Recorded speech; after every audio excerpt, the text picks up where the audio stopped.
How to download and install DeepSeek on Android. Hey everyone, welcome back to the channel. In today's video, I'm going to show you how you can download and install DeepSeek on your Android device. So now without further ado, let's get started. So start by opening the Google Play Store on your Android device.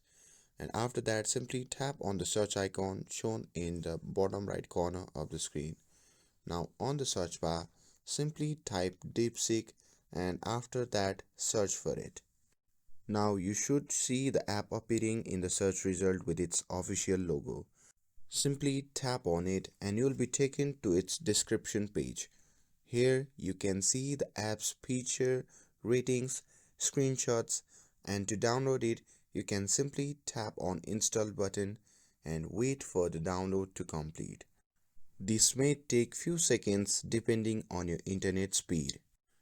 And once the app is installed, you can simply tap on the open button to launch it, and you will be greeted with a welcome screen where you can either log in or sign up for a new account and start exploring as a guest depending on the app feature. And that's it. That's how you can download and install DeepSeek on your Android device. With this, if you found this video helpful, then don't forget to like, share and subscribe to get updated for more videos. Thanks for watching and I'll see you in the next video.